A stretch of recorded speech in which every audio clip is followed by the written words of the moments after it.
As many of you know, I bought this wonderful tri-field meter a couple of weeks ago. And since I've been doing all kinds of testing around my neighborhood and just about anywhere I could take it, um, I have changed my habits in a big, big way. And I will share some of those with you. The first thing that I noticed that I found pretty disturbing is that walking under cables has huge readings on the electric side of the meter.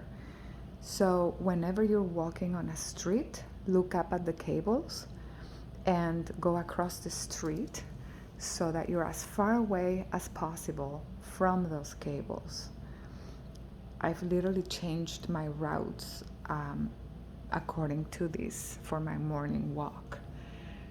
Another thing that I learned that was actually quite nice is that inside of structures that are cement or bricks or concrete, um, the 5G towers seem to not really have much of a reach inside, and you mainly need to worry about windows, especially the windows facing where the towers are. Outside of that, if your Wi-Fi is off and you keep anything that has radio waves, like a microwave, out of those rooms, you're actually quite safe. Of course, I do not live in a big city, so I am sharing my experience. I'm also not in a small town, but I do have a tower, not even a block away from here. So it's amazing to learn. Another thing that I learned is that the safest distance away from your phone is to not have your phone on at all.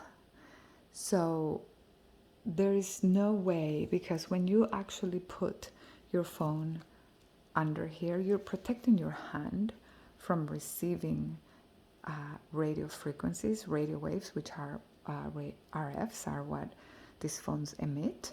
Those are the microwaves, but you're still getting radiation from the front. So obviously it's nice to protect your hand from receiving, because the back of these phones actually emit quite a lot of electricity. And but I tested the phone with and without the back, and depends on the apps that you use what the phone's going to emit. Certain apps emit more than others, but no matter what, the emission seems to be quite constant. It's actually very similar whether you have this or not behind you.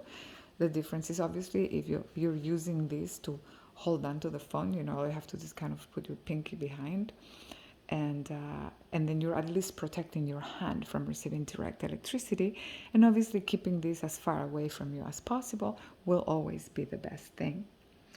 One thing that is a huge one for me is, in the past, if I wanted to be in nature, the forest, the beach, if I really didn't want any RFs near me, I had to just leave my phone at home or in the car.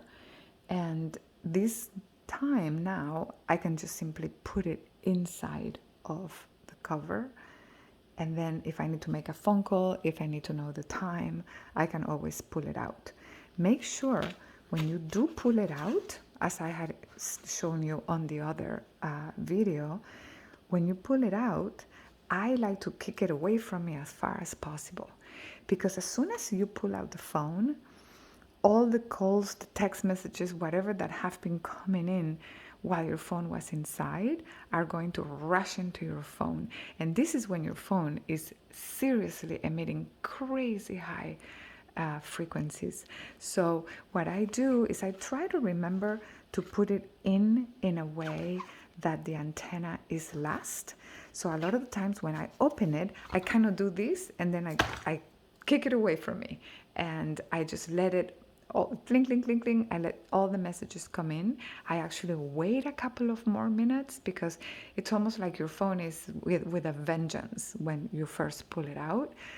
It just attracts a lot of the things that you were blocking it from it, right? So then after that, you grab it, and then I'll do this, and then I start listening to everything or getting my messages.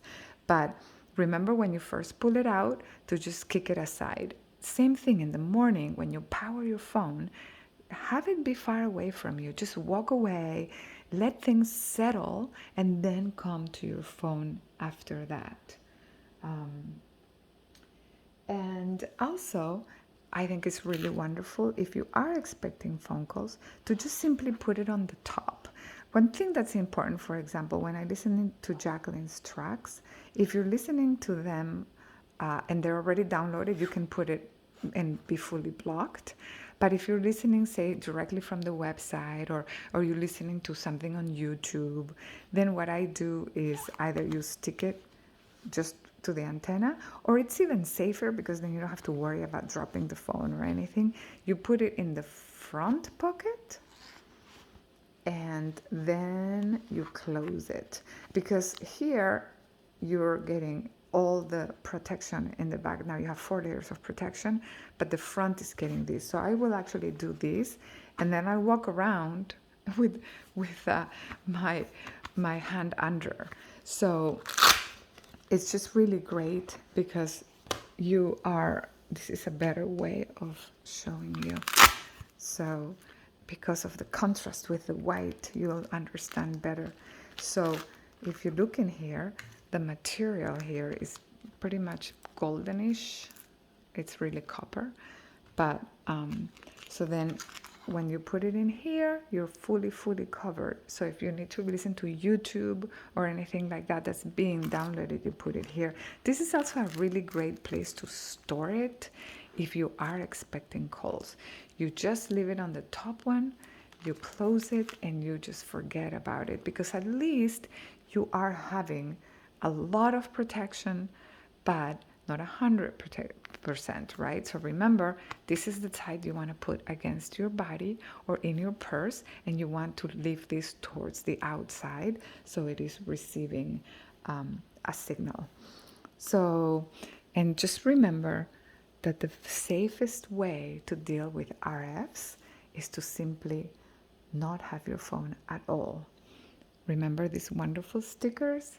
You get them, you peel them off, and you stick them to your cameras to cover and to keep AI from learning from you.